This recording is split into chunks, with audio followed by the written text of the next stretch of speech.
जय श्रीराम. मित्रांनो, आज जी गोष्ट मी तुम्हाला सांगणार आहे ना, ती तुमच्यापैकी अनेकांना माहितीच आहे. पण आजच्या गोष्टीतून प्रभू रामचंद्रांनी रामराज्य याचा काय अर्थ सांगितलाय याचा उलगडा आपल्याला होणार आहे. तर ही गोष्ट सुरू होते मतंग ऋषींच्या आश्रमातून. तो काळ असा होता की तेव्हा प्रभू रामांचा जन्म देखील झालेला नव्हता.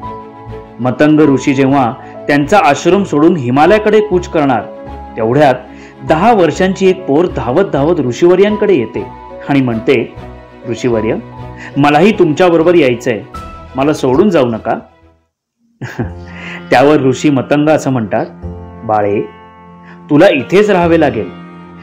काही वर्षांनी एक खूप मोठी भाग्यकारक घटना तुझ्या बाबतीत घडणार आहे. ऋषीवर्य त्रिकालदर्शी होते. ते म्हणाले, तू इथेच कुटी बांधून राहा. एक दिवस असा येईल जेव्हा प्रत्यक्ष भगवंत प्रभू श्रीराम आपला अनुज लक्ष्मणासहित तुला भेटायला इथे येते. हे ऐकल्यानंतर त्या पोरीचा आनंद गगनात मावेना. आणि ती पोरगी होती शबरी. हो मित्रांनो, तीच शबरी जिला आपण माता शबरी या नावाने ओळखतो. गुरुदेवांच्या आदेशानुसार शबरी त्या आश्रमात राहू लागली. प्रभू श्रीराम कधी येतील म्हणून ती रोज फुलांच्या पायघड्या घालायची आणि त्यांच्यासाठी बोर आणि कंदमुळं आणून ती स्वतः चाखून बघायची आणि गोड बोर आपल्या रामासाठी काढून ठेवायची. असे तिचे रोजचे नित्यकर्म चालू होते. मध्ये अनेक वर्षांचा काळ लोटला. आता ती 10 वर्षांची शबरी म्हातारी झाली होती. ती कमरेत वाकली होती. पण गुरुदेवांच्या वाणीवर तिचा विश्वास होता आणि अखेर तिची प्रतीक्षा संपली आणि तो दिवस उजाडला. श्रीरामांचे चरण शबरीच्या कुटीला लागले आणि आपला देव साक्षात आपल्या समोर उभा आहे हे पाहून शबरीच्या डोळ्यातून अश्रुधारा वाहू लागल्या. तिने आपल्या रामासाठी आणलेली उष्टी गोड बोरं त्यांना दिली. तीच बोरं खात खात प्रभू श्रीराम म्हणाले, माते, हा राम या वनात आलाय तो जिने 4 तप रामाची मनोभावे प्रतीक्षा केलीये, राम नामात अखंड बुडालीये, तिला भेटायला आलाय. तिने रामाच्या प्रेमापोटी उष्टी केलेली गोड बोरं खाण्यासाठी आलाय. रावणाचं वध तर लक्ष्मण पायाने बाण मारून सुद्धा करू शकेल, पण रामाची वनयात्रा ही रावणाचा अंत करण्यासाठी तर आहेच, पण भविष्यात एक आदर्श स्थापन करण्यासाठी सुद्धा आहे.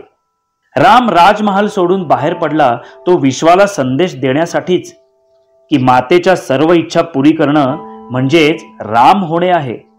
श्रीराम यासाठी वनात आले की जेव्हा युगांचा इतिहास लिहिला जाईल तेव्हा हे अंकित केले जाईल की एक राजा, शासन, प्रशासन आणि सत्ता स्वतः हजारो मैल पायी चालत वनात राहणाऱ्या या समाजाच्या शेवटच्या व्यक्तीपर्यंत जेव्हा पोचते ना, त्यालाच म्हणतात रामराज्य.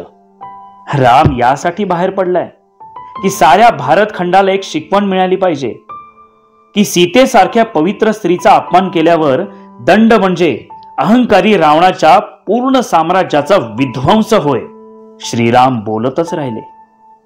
या रामाने संपूर्ण भारतवर्षाला आदर्श घालून दिला की अन्याय आणि आतंकाचा अंत करणे म्हणजेच धर्माचे रक्षण करणे होय. राम आलाय तो साऱ्या विश्वाला शिकवायला. परदेशस्थ बसलेल्या शत्रूंचा नायनाट तर करायचाच आहे, पण त्याआधी आपल्याच देशात बसून बाहेरील लोकांची खातिरदारी करणाऱ्या शूर्पणखेचे नाक हे कापलेच पाहिजे. अंतर्गत यादवी माजवणाऱ्या या राक्षसांचा नायनाट आधी केला पाहिजे. शबरी मातेचे डोळे भरून आले. ती रामाकडे एकटक पाहत होती. पुढे गुरुदेवांच्या आदेशाप्रमाणे तिने रामाला वानरराज सुग्रीवशी मैत्री करायला सांगितली आणि वानरराज सुग्रीवच तुला पुढचा मार्ग दाखवतील असेही सांगितले. अतिशय जड अंतःकरणाने रामाने माता शबरीचा निरोप घेतला आणि राम आणि लक्ष्मण पुढे मार्गस्थ झाले. मित्रांनो, आता लवकरच प्रभू श्रीराम अवतरणार आहेत. खरंच आपल्या सर्वांनाच रामराज्याची नितांत आवश्यकता आहे. प्रभू श्रीरामांकडे एवढंच मागणं आहे, प्रभू परत या, तुमचं राज्य येऊ द्या, राम राज्य येऊ द्या, राम राज्य येऊ द्या. जय श्रीराम.